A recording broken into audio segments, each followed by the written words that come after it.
Au large des côtes africaines, El Hierro est la plus petite île de l'archipel des Canaries.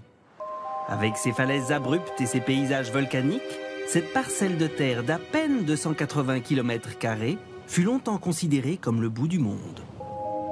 Classée réserve de la biosphère par l'UNESCO, l'île d'El Hierro se distingue également par une étonnante innovation.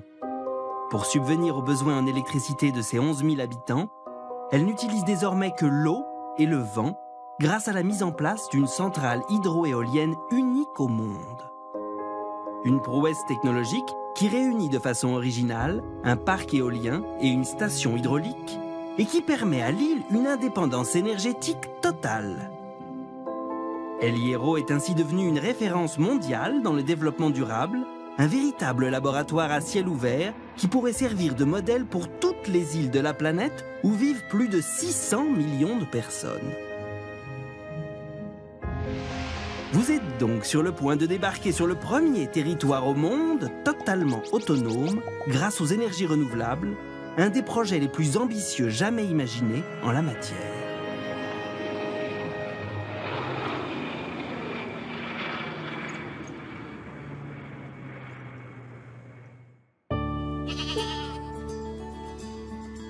Cette indépendance énergétique fut tout d'abord le rêve d'un seul homme, Tomás Padrón, ingénieur en électricité et représentant élu de l'île jusqu'en 2011. Dès 1979, son projet fut d'imaginer une centrale d'un nouveau genre qui pourrait subvenir aux besoins en électricité de tous ses concitoyens en utilisant uniquement des énergies renouvelables.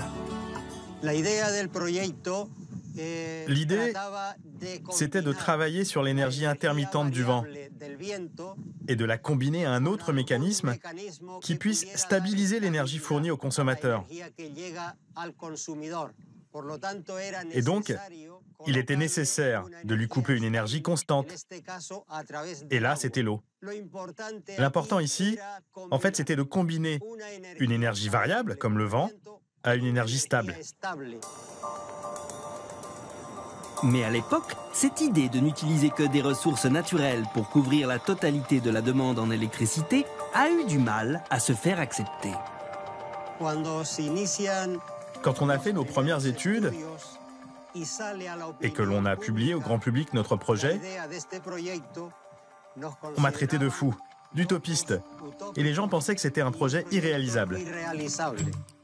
Le projet visionnaire de Tomás Padrón se résume ainsi. La centrale associe 5 éoliennes et 2 bassins. L'un à 700 mètres au-dessus du niveau de la mer, l'autre 650 mètres plus bas.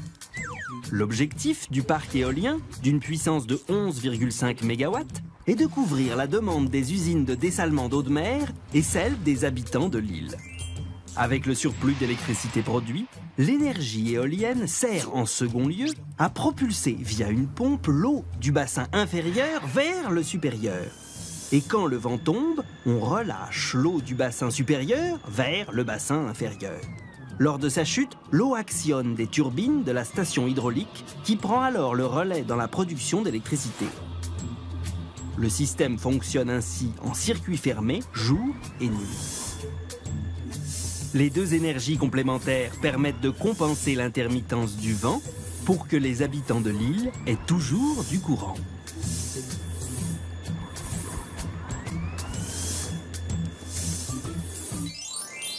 Mais il aura fallu à l'ingénieur presque 30 ans de combat pour que le chantier puisse enfin démarrer en 2007. La centrale aura mis plusieurs années à voir le jour. Il aura fallu des centaines d'ouvriers, résoudre des problèmes techniques complexes, comme l'acheminement des pales des éoliennes ou la création de 2 bassins en plein cœur des cratères des volcans, la mise en place de kilomètres de tuyauterie, l'importation de plusieurs milliers de tonnes de béton, tout cela sur une minuscule île isolée du reste du monde. Une prouesse technologique hors du commun, une infrastructure à 80 millions d'euros. Aujourd'hui, le pari fou de Tomás Padrón est devenu réalité et avec l'inauguration de la centrale en juin 2014, le monde entier a désormais les yeux braqués sur El Hierro. On se souviendra de ce vendredi 27 juin comme d'une journée exceptionnelle pour les Canaries. Des millions de personnes vivent sur des îles à travers le globe. Et tous ces gens doivent regarder El Hierro comme un modèle, un exemple pour le monde. Tomás Padrón était bien loin de se douter que son initiative ferait de son île un fer de lance du modèle énergétique renouvelable dans le monde. Car au départ, il ne cherchait qu'à résoudre un seul problème, l'approvisionnement de ses concitoyens en eau potable. Comme il n'y a sur l'île ni lac ni rivière et qu'il ne pleut quasiment jamais, le gouvernement a fait construire 4 usines de dessalement. Des usines excessivement énergivores, jusqu'alors alimentées par une centrale au fioul. Le choc pétrolier des années 70 a alors rendu le diesel hors de prix et provoqué la prise de conscience de Tomás Padrón. Nous, on n'est pas Don Quichotte. Il fallait qu'on trouve une solution, une alternative au pétrole. Dans un territoire isolé, comme peut l'être une île, il est toujours nécessaire d'être un maximum indépendant dans l'alimentation, en énergie et en approvisionnement en eau. En convertissant les moteurs des usines de dessalement à l'hydroéolien, la nouvelle centrale a révolutionné les coûts de production et a permis à l'île de s'affranchir totalement du pétrole. L'homme qui dirige cette centrale s'appelle Juan Gil. Avec seulement 2 autres ingénieurs, il contrôle l'ensemble du dispositif. Le parc éolien, c'est l'énergie primaire. Car sur El Hierro, il n'y a pas un seul jour sans vent. Les éoliennes mesurent 64 mètres de hauteur. Chacune est dotée d'une tête rotative qui permet d'orienter les lames au vent pour une meilleure rentabilité. Et lorsqu'il y a un excès d'énergie produit, les éoliennes servent en second lieu à faire fonctionner une énorme pompe. Ici, c'est le système de pompage de l'eau. On prend l'eau du réservoir inférieur et on l'envoie au réservoir supérieur. Ça va donner une stabilité au système du réseau électrique de l'île. Et comment? En régulant puissance et fréquence. 380 000 mètres cubes d'eau sont stockés dans le bassin supérieur. Et quand il n'y a pas de vent, cette eau est relâchée à grande vitesse à travers 3 km de gros tuyaux qui l'emmènent 650 mètres plus bas.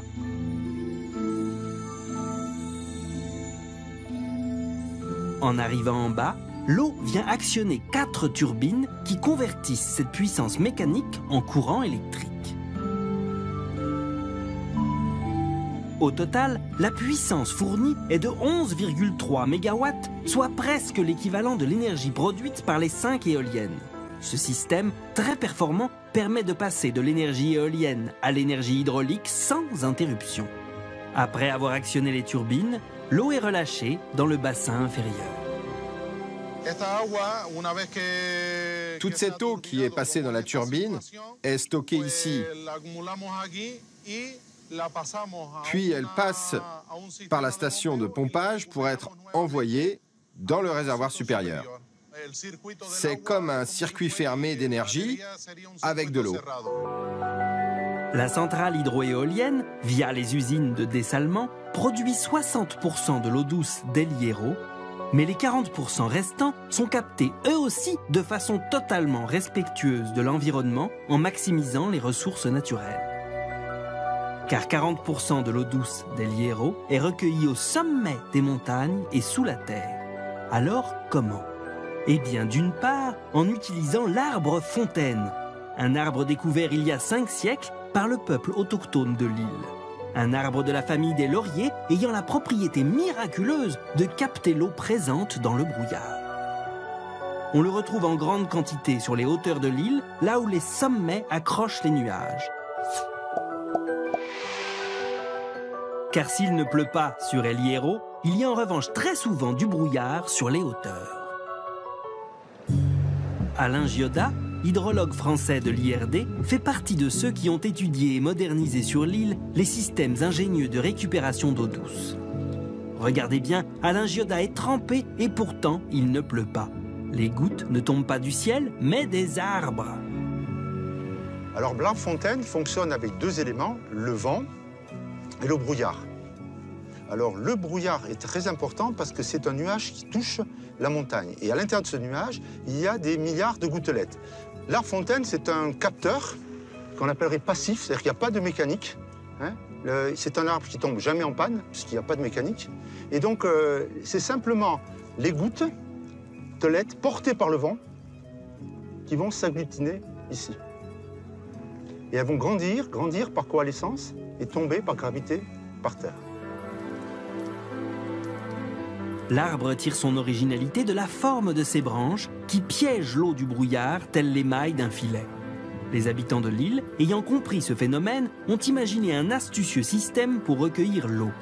Les gouttelettes, qui tombent par terre, sont recueillies par un support qui est ici en béton, et par gravité, elles rejoignent une rigole qui elle-même finira dans un bassin enterré, car nous sommes dans un endroit aride, pentu et venteux.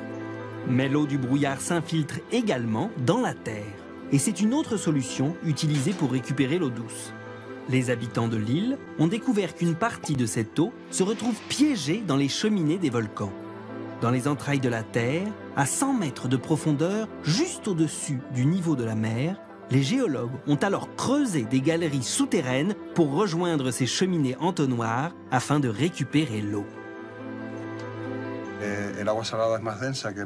L'eau salée est plus dense que l'eau douce. Alors l'eau douce flotte et passe par-dessus l'eau salée, et c'est cette eau que nous puisons. Sur cet îlot désertique, les ingénieurs inventeurs ont réussi à faire apparaître l'eau douce là où elle n'existait pas. L'eau des arbres fontaines et celle des conduits souterrains permettent ainsi d'abreuver le bétail et de cultiver la terre. De la fabrication artisanale des fromages à la volonté du tout électrique, en passant par la pratique des sports verts, ici, chacun se sent concerné par l'enjeu écologique que représente El Hierro. Et la nouvelle centrale est en cela tout un symbole. Car d'autres centrales du même type pourraient voir le jour dans des zones géographiques similaires, au Maroc, aux Seychelles ou même en Corse. De nombreux pays souhaitent suivre cet exemple. Moi, j'ai réalisé un rêve. Car nous avons amené notre petite pierre à l'édifice, depuis cette toute petite île, la plus petite des Canaries, pour un bon développement technologique de l'humanité. Je suis tellement heureux. Je peux mourir tranquille maintenant.